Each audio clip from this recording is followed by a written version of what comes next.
SN Motors. SN Motors used car के cell purchase का one stop solution. हमारे यहाँ आपको मिलेगी BMW, मर्सिडीज, ऑडी, जैगवार समेत सभी लग्जरी कार्स की विशाल रेंज। कम कीमतों पर हम करते हैं आपका लग्जरी कार लेने का सपना पूरा। आज ही आए और न्यूनतम डाउन पेमेंट देकर ले जाए अपनी मनपसंद गाड़ी। हमारा पता है SN Motors, near Pandit Ravishankar university, आमनाका, Raipur.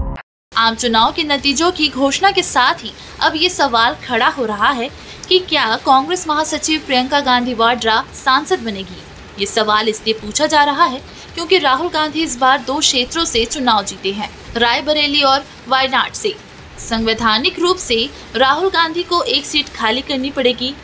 ऐसी स्थिति में ये देखना होगा कि इस खाली हुई सीट पर कांग्रेस अपना उम्मीदवार किसे बनाती है। चुनाव नतीजों से पहले इंडिया टुडे से बातचीत के दौरान प्रियंका गांधी से जब ये सवाल पूछा गया था कि क्या वो भविष्य में चुनाव लड़ना पसंद करेंगी, तो उन्होंने कहा था कि यदि जनता को लगता है कि उन्हें चुनाव लड़ना चाहिए तो वे जरूर इलेक्शन लड़ेंगी। बता दें कि 2019 में राहुल गांधी केरल की वायनाड सिटी से चुनाव लड़े थे।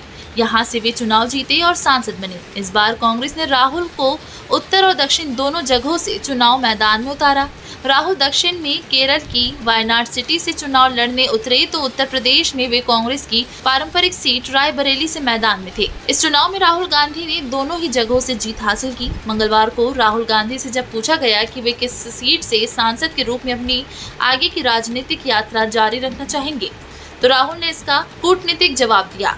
राहुल ने कहा, मैंने दोनों सीटों से जीत हासिल की है और मैं रायबरेली और वायनाड के मतदाताओं को तहे दिल से धन्यवाद देना चाहता हूं। अब मुझे तय करना है कि मैं किस सीट पर रहूंगा, चर्चा करूंगा और फिर फैसला करूंगा।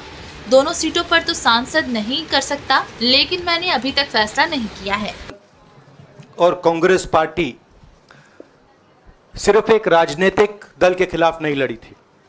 ये चुनाव हम बीजेपी एक राजनीतिक दल, हिंदुस्तान के इंस्टीट्यूशंस, हिंदुस्तान का जो पूरा गवर्नेंस का स्ट्रक्चर है, इंटेलिजेंस एजेंसीज, CBI, ED, ये सब, आधी जुडिशरी, इन सब के खिलाफ हम लड़े थे। क्योंकि इन सब संस्थाओं को, इन सब इंस्टीट्यूशंस को नरेंद्र मोदी जी ने और अमित शाह जी ने कैप्चर करा, धमकाया, डराया।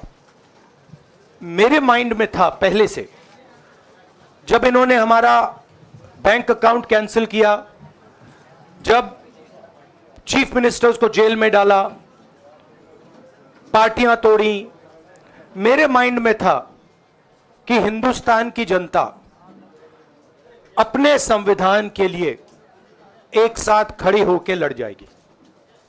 और यह सच साबित हुआ। देखिए, बीजेपी लोगों को रिस्पेक्ट नहीं करती है और आज उन्हीं किशोरीलाल ने हरा दिया, तमीज से बात नहीं करती है।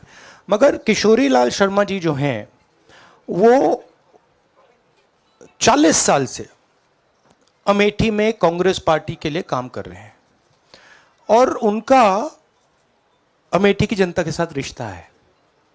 शायद बीजेपी के लोगों को यह बात समझ नहीं आई थी कि किशोरीलाल शर्मा जी अमेठी से बहुत क्लोजली कनेक्टेड व्यक्ति हैं और इसलिए उनकी जीत निश्चित थी।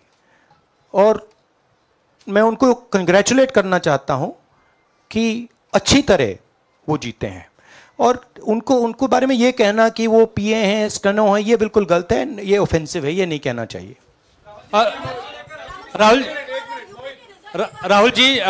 राहुल जी मैं मोहित हूँ न्यूज़ नेशन से। सर कहते हैं, आपने एक बात बोली जो मैं इसके जवाब देना चाहता हूं। देखिए,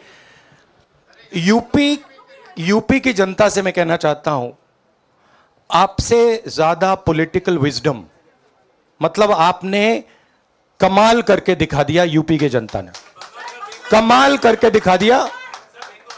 नहीं, बहुत सारे स्टेट्स ने कमाल करके दिखाया, मगर यूपी ने हिंदुस्तान की राजनीति समझकर, कॉन्स्टिट्यूशन पर खतरा समझकर उत्तर प्रदेश ने कॉन्स्टिट्यूशन की रक्षा की है। और मैं सब स्टेट्स का धन्यवाद करना चाहता हूं, मगर उत्तर प्रदेश को मैं स्पेशल कहना चाहता हूं। आपने कांग्रेस पार्टी का, इंडिया गठबंधन का समर्थन किया। बहुत बहुत धन्यवाद। इस न्यूज के प्रायोजक है आहूजा अगरबत्ती।